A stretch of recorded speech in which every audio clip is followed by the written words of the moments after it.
नमस्कार दर्शकों, मैं मेघराज सिंह, आप देख रहे हैं समाधान वाणी।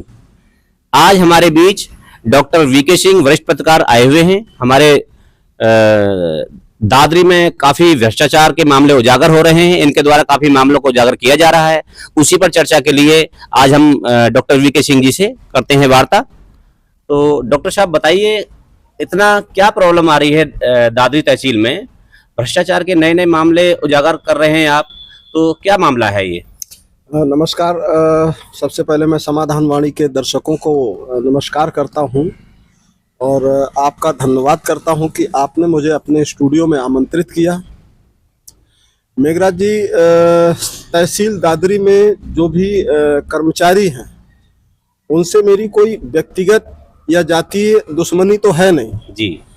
जब बहुत सारे जो है ऐसे प्रकरण आ रहे थे कि यूपीआरसी 2006 की धारा 24 के अंतर्गत लोग जो है धारा 24 की आड़ में अवैध कब्जे कर रहे हैं और उन अवैध कब्जों में करवाने में कहीं ना कहीं दादरी प्रशासन, दादरी तहसीलदार, दादरी उपजिलाधिकारी, तत्कालीन उपजिलाधिकारियों का इन्वॉल्वमेंट रहा है जी। तो उन तमाम इन्वॉल्वमेंट्स, तत्कालीन उपजिलाधिकारी के इन्वॉल्वमेंट्स, तत्कालीन तहसीलदार का इन्वॉल्वमेंट्स, तत्कालीन राजस्व निरीक्षकों का इन्वॉल्वमेंट्स के जब मुझे बहुत सारे साक्ष्य मिले और जब मैंने इस बात पर मुद्दा उठाया तो और भी जो है पीड़ित किसान की एक लंबी चेन हमारे साथ जुड़ती चली गई जी। वो लंबी चेन में उन्होंने अपने अपने केस हमको देना शुरू किया। उन्होंने कहा कि डॉक्टर साहब मेरे साथ ये हुआ, डॉक्टर साहब मेरे साथ ये हुआ। मैंने कहा कि अच्छा ठीक है, तुम्हारे साथ क्या हुआ जरा मुझे दिखाओ। तो उन जब फाइलों को मैंने खंगाला, टटोला, तो हमने पाया कि यार ये तो बहुत बड़ी एक अनियमितताएं हुई हैं दादरी तहसील में। धारा 24, धारा 34 की आड़ में इतना बड़ा लैंड स्कैम किया गया है, वो भी तत्कालीन जिला प्रशासन के द्वारा, तत्कालीन उपजिलाधिकारी, तत्कालीन राजस्व निरीक्षक और पूर्व में आए जो है कई ऐसे अधिकारी रहे हैं जो इसमें वाकायदे गैंगस्टर्स, भूमाफियाओं से मिल करके एक वाकायदे चैन बना करके न केवल जमीनों का घोटाला किया है, जमीनों पर कब्जा करवाया, सरकारी जमीन और निजी संपत्तियों पर कब्जा कराया है, जिससे लोग जो है पीड़ित हैं। अब दर्शकों को मैं एक एग्जाम्पल के तौर पे बताना चाहूंगा जी, बताइए कि देखिए कैसा एक बड़ा इत्तेफाक है। मैं समझ नहीं पा रहा हूं कि आखिर इतना बड़ा ब्लंडर कैसे हो सकता है, कोई कैसे कर सकता है। चलिए ठीक है, मैं मानता हूं कि कोई प्रशासनिक अधिकारी है, बैठा है, during the course of duty उससे कोई गलती हो जाए, ये मैं मानता हूं।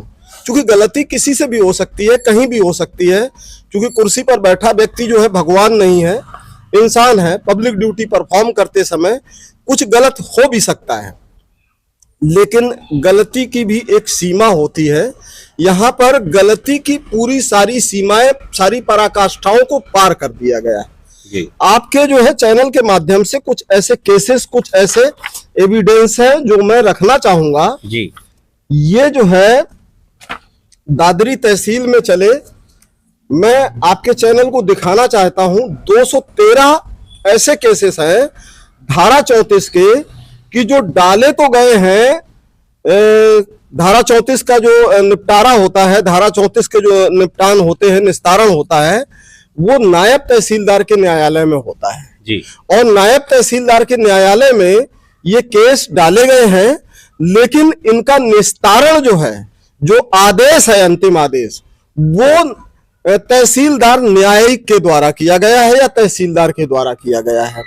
पहली बात तो यही है कि जो जिस न्यायालय में सूट पड़ा है, तो आउट ऑफ जुरिडिक्शन जाकर के कोई दूसरा न्यायालय उस पर आदेश कैसे कर सकता है?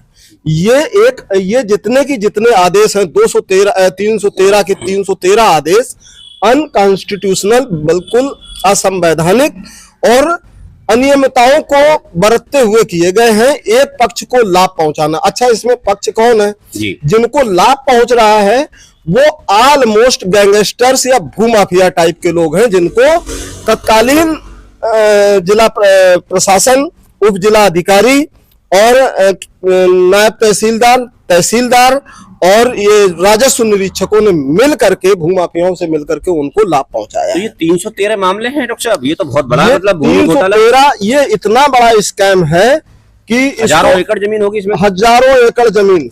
ये अच्छा मजे की बात ये है, एक तरफ हमारी सरकार जी निरंतर लगातार जो है भूमाफियाओं पर शिकंजा कस रही है। भूमाफियाओं से सरकारी जमीन जो है वो चुराई जा रही है। खाली करवा रही है। और एक तरफ जो है हमारा राज्य इसलिए कहूंगा जी क्योंकि जो एसडीएम होता है, डीएम होता है, या कोई भी पब्लिक सर्वेंट हो, वो बेसिकली अगर पब्लिक सर्वेंट है, पब्लिक ड्यूटी परफॉर्म कर रहा है, तो बेसिकली वो स्टेट को रिप्रेजेंट करता है जी। तो उस नाते एक तरफ तो सरकार जो पब्लिक के द्वारा इलेक्टेड गवर्नमेंट है, वो इलेक्टेड गवर्नमेंट भूमाफियाओं पर बुलडोजर चला रही है जी। दूसरी तरफ ये जो सिलेक्टेड ऑफिसर्स हैं जी सिलेक्टेड का मतलब होता है अपनी काबिलियत के बल पर जी वो आईएएस, आईपीएस, पीसीएस बन करके आए हैं। जी। वो अधिकारी भूमाफियाओं से बढ़िया तरीके से साठ-गांठ करके ये जो है निजी संपत्तियों पर, सरकारी संपत्तियों पर कब्जा करा रहे हैं। जी जी। ये कितनी मतलब बड़ी अजीब विडंबना है। एक प्रकरण में, गढ़ी चौखंडी के प्रकरण में, एक किसान जो थोड़ा एक्टिव थे, बहुत एक्टिव किसान है, उन्होंने लोक आयुक्त को शिकायत की जी। और लोक आयुक्त ने उनकी शिकायत पर संज्ञान लिया, जिसमें 6 अधिकारियों को दोषी पाया। अच्छा। और लोक आयुक्त ने उसकी जो है जांच एसीबी को भेजी कि आप अपनी रिपोर्ट प्रेषित करें। जी। माननीय मुख्यमंत्री उत्तर प्रदेश योगी आदित्यनाथ ने आदेशित किया कि इसकी जो है निष्पक्ष जांच होनी चाहिए। जी जी। उनके आदेश के बाद एसीबी जो एंटी करप्शन ब्यूरो है, उसका इन्वॉल्वमेंट हुआ उन केसों में, उन अधिकारियों के विरुद्ध जांच की गई। एसीबी की जांच में भी 6 के 6 अधिकारी जो कि पीसीएस अफसर हैं जी दोषी पाए गए। जी। और इसके बाद भी आज तक शासन में उन दोषी अधिकारियों की रिपोर्ट नहीं भेजी गई है। क्यों? मतलब फाइल पेंडिंग पड़ी हुई है। फाइल पेंडिंग है। फाइल जानते हो क्यों पेंडिंग है? जी। फाइल पेंडिंग इसलिए है क्योंकि जो प्रशासन में बैठे अधिकारी हैं, वो समवेयर कहीं ना कहीं एक दूसरे से सब इन्वॉल्व तो होते ही है, सब प्रशासनिक अधिकारी हैं। जी। एक कहावत है, चोर चोर मौसेरे भाई। हाँ जी। तो कहीं ना कहीं भाई तुम मेरी कमियां बचाओ, मेरी शिकायतों को दबा के रखो, मैं तुम्हारी शिकायतों को दबा के रखूंगा। जी। ऐसी स्थिति जिला गौतम बुद्ध नगर में बनी हुई है। और खास तौर से तहसील दादरी में तो भ्रष्टाचार पर मैं लगातार जो है प्रहार कर रहा हूं अपनी लेखनी के द्वारा, और साक्ष्य प्रहार कर रहा हूं जी। और मैं आपके चैनल के माध्यम से सरकार को,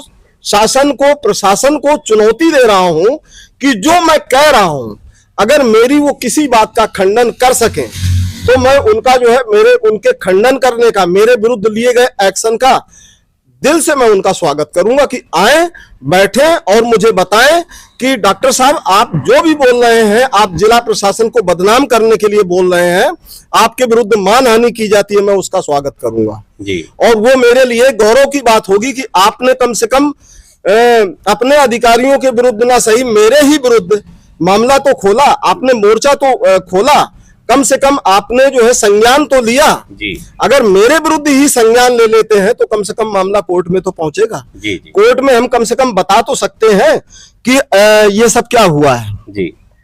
अब आपके टीवी पर मैं आपको दिखाना चाहूंगा, आपकी स्क्रीन पर ये जो है 10 दाखिल खारिज हैं। अच्छा। गढ़ी चौखंडी के, जिसमें वाद संख्या सहित हम आपको बता दें। जी। वाद संख्या नाम बनाम बोल देते हैं, वाद संख्या तो लंबे लग जाएगा समय। जी जी। अनीता दुबे बनाम वीरेंद्र जी। 13,963। ज्योत्सना दुबे बनाम वीरेंद्र कुमार जी। 13,964। जी। और वाद संख्या 13,965 अनीता बानो बनाम ज्ञानो। जी। और संदीप कुमार बनाम रतनपाल 4727 04727। जी। और अंतिम वाद संख्या मैं खोल रहा हूं, ये 2023 का है जी। वाद संख्या 27,022। जी। अब यहां पर मजे की बात यह है कि गढ़ी चौखंडी के खसरा संख्या 17 मी में जी। जो गढ़ी चौखट्टी का खसरा है 17 मी, कुल रकबा 0.1970 हेक्टेयर है जी। 0.1970 हेक्टेयर है। 1970 मीटर हो गया लगभग। हाँ, लगभग क्यों 1970 मीटर ही होगा। हाँ। और इसमें यहाँ पर दादरी तहसील ने जी में नायब तहसीलदार के न्यायालय से 0.3176 हेक्टेयर मतलब 3176 मीटर का दाखिल खारिज हुआ है जी।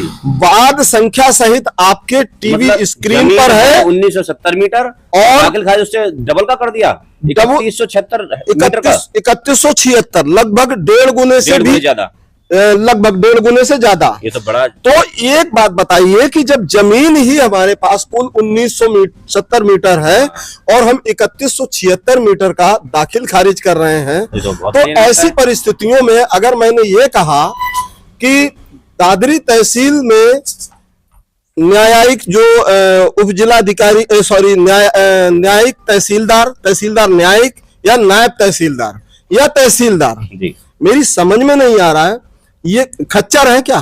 जी जी। खच्चर का मतलब समझते हैं? बिल्कुल भट्ठे पर काम करने वाला वो जो दिमाग ही नहीं होता, जिसके अंदर बिल्कुल दिमाग नहीं होता।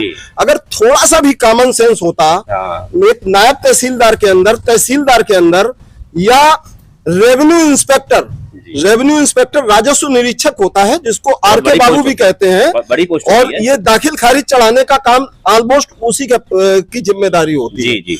अब दाखिल खारिज वो चढ़ा रहा है, राजस्व रिकॉर्ड में चढ़ा रहा है, तो राजस्व रिकॉर्ड में ये तो देखता ही होगा कि कितनी जमीन है, जमीन कितनी है, कितनी बिक चुकी, कितने का दाखिल खारिज चढ़ चुका है, कितना और चढ़ाऊं या इस पर ना चढ़ाऊं, या इस पे कोई हम रिपोर्ट लगा दें कि जरूरत से ज्यादा बिक चुकी है। बिल्कुल।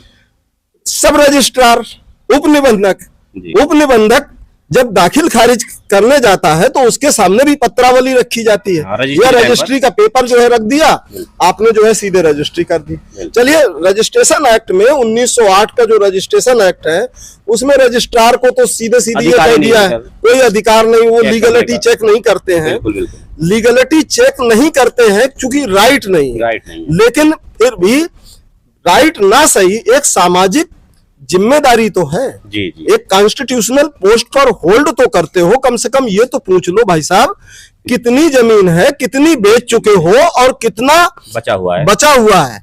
आप बचे हुए नहीं चेक कर रहे हो, लगातार धड़ाधड़ स्टैंप ड्यूटी लेकर के रजिस्ट्रियां की जा रही हैं। हालांकि मैं ये कहूंगा कि सब रजिस्ट्रार का इतना बड़ा इन्वॉल्वमेंस नहीं है। यहाँ पर जो इन्वॉल्वमेंस देखा जाए तो सबसे बड़ा इन्वॉल्वमेंस यहाँ पे नायब तहसीलदार न्यायालय का और तहसीलदार का और राजस्व निरीक्षक का है। और ये मैं पूरे दावे के साथ कह सकता हूं कि यहाँ पर दादरी तहसील में जो चाहे वो राजस्व निरीक्षक हो, चाहे वो नायब तहसीलदार हो या तहसीलदार हो, चाहे धारा 34 के मामले हो या धारा 24 के मामले हो, यहाँ पर एक तरह से ये न्यायालय जो है, ये इनको न्यायालय कहना न्यायपालिका का अपमान है। ये एक तरह से न्याय की दुकानें खुली हुई हैं, पैसा दो न्याय दो, ये स्थिति है। और ये जो आरोप मैं तहसील दादरी पर लगा रहा हूं वो पूरी जिम्मेदारी से लगा रहा हूं। डॉक्टर साहब, लेकिन इतना बड़ा भ्रष्टाचार हो रहा है तो ये इतने सारे पीड़ित लोग हैं, इनका कोई इलाज नहीं करने, कोई इलाज है नहीं इस चीज का? है, क्या इलाज है इसका? इलाज है, दरअसल होता क्या, तो घोटाले होते ही रहेंगे नहीं, और जनता पीड़ित होती है। मेघराज जी, सबसे बड़ी समस्या ये है कि ये गौतम बुद्ध नगर में जो नोएडा है, ग्रेटर नोएडा है, यहाँ का किसान बहुत ज्यादा या तो बहुत ज्यादा गरीब है जी, या बहुत ज्यादा पैसे वाला है, दोनों बातें हैं। और दोनों ही स्थिति में गरीब आदमी तो इसलिए नहीं लड़ पाता है क्योंकि न्यायपालिका जाने के लिए उसके पास पैसे नहीं होते हैं और थोड़ा नासमझ भी होता है, कानून को समझता नहीं है, तो वो बहुत लंबी लड़ाई नहीं लड़ पाता है और थोड़ा सा डीएम से एसडीएम से डरता भी है। अच्छा, उसके सामने ये लगता है कि तहसीलदार साहब हैं तो बहुत कुछ है। अच्छा, नो डाउट ये अधिकारी डराते भी हैं, गरीब आदमी को डराते भी हैं। अगर वो अपनी बात कहने भी गया है तो उसको कहते हैं ठीक है कल मिलना आकर के, अच्छा ठीक है परसों मिलना आकर के, तो वो कल परसों में उसको 1 साल 2 साल तो ऐसे ही टहला देते हैं। अच्छा, फिर उसकी कोई कंप्लेन है तो लेकर रख ली, उसका निस्तारण तो होना ही नहीं। वो कंप्लेन है, बस ठीक है, ले ली, रख तहसील दी। दिवस वगैरह लगते हैं सब बेकार नहीं है? तहसील दिवस, थाना दिवस, ये जी। सब ये एक सिर्फ एक प्रोसीजर है, जी ये एक ड्रामा है। मुझे ऐसा लगता है कि तहसील दिवस जो लगती है, जी। तहसील दिवस में लोगों की समस्याएं तो आती हैं जी और सुनी भी जाती हैं, निस्तारण नहीं लेकिन होता। निस्तारण नहीं होता है। ओके उसमें सिर्फ एक प्रोसीजर का खेल खेला जाता है जी और उस प्रोसीजर के खेल में ही उसको जो है पीस के मार देते हैं। जी अच्छा, कोर्टों की प्रक्रियाएं इनकी जो है इतनी जटिल है, जी जब खुद ही कब्जा करा रहे हैं धारा 24 जी। के वाद की आड़ में, जी जी तो ऐसी स्थिति में न्याय कैसे मिल सकता है? तो न्याय मिले कहाँ से? अब डॉक्टर साहब ये न्याय बताइए ना। कैसे मिले, कहां से मिले? कोई सॉल्यूशन तो होगा इसका। अगर कोई किसी अधिकारी के विरुद्ध, किसी अधिकारी का किसी भूमाफिया से इन्वॉल्वमेंट पाया जाता है, जी तो उस अधिकारी के विरुद्ध सीजीएम कोर्ट है, चीफ जुडिशियल मजिस्ट्रेट का कोर्ट है, जहां पर पीड़ित जी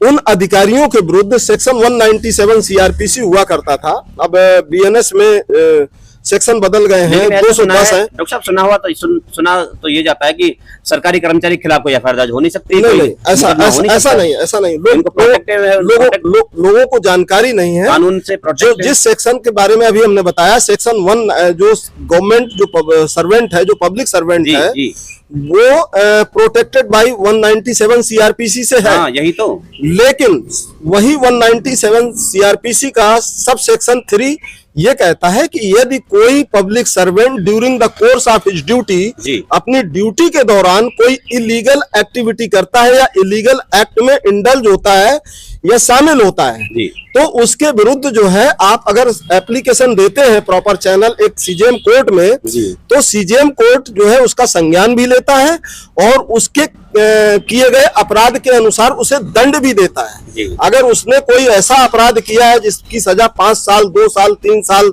10 साल होनी चाहिए, तो सीजीएम कोर्ट उसे दंडित भी करता है। ओके। ऐसा नहीं है कि सरकारी कर्मचारी है तो वो ब्रह्मा का जी का वरदान लेके पैदा हो गया, उसके विरुद्ध कोई कार्रवाई नहीं होगी। जनता तो यही समझती है। बस जनता जो है वो जागरूक होने की जरूरत है। जी।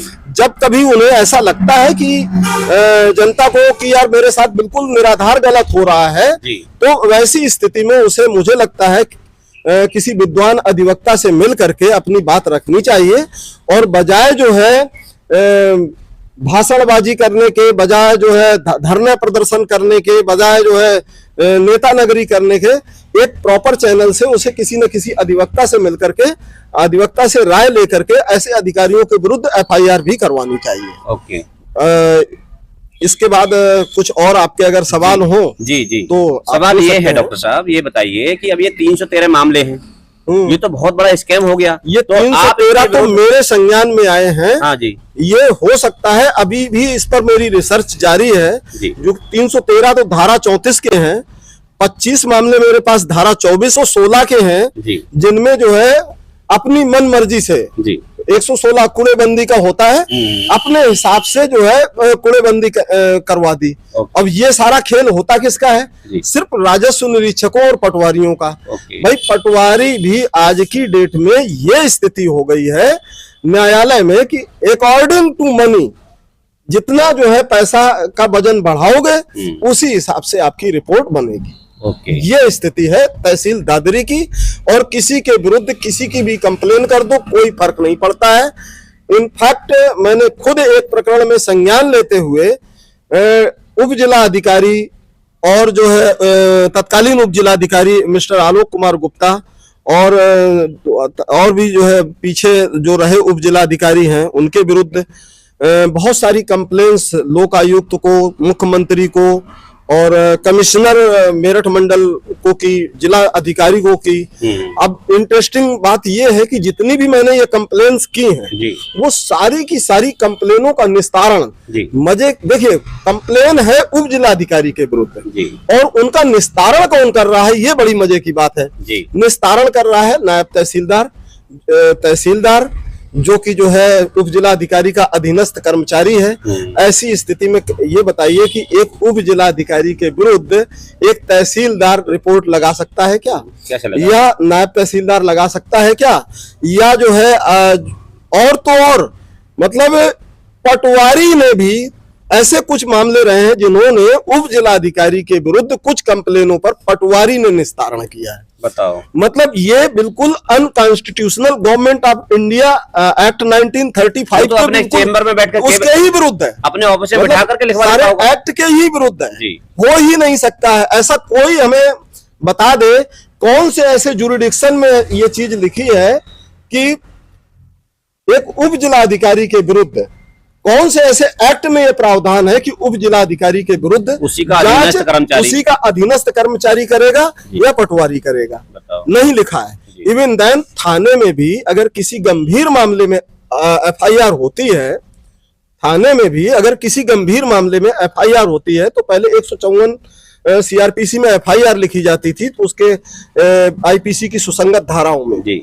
तो एक बार अगर इंस्पेक्टर ने, जिस इंस्पेक्टर ने रेड की है, जिस इंस्पेक्टर ने एफआईआर दर्ज की है, same inspector under section 156 CrPC वही इंस्पेक्टर उस केस की जांच नहीं कर सकता है, चाहे वो लोअर को या किसी अपर को भेजे। जी। मतलब ये प्रोविजंस है प्रॉपर एक इंक्वायरी के, एक इन्वेस्टिगेशंस के। लेकिन यहां पर क्या है, यहां पर प्रोसीजर एक्ट दादरी तहसील में कोई मायने नहीं रखते हैं मेघराज जी। जी।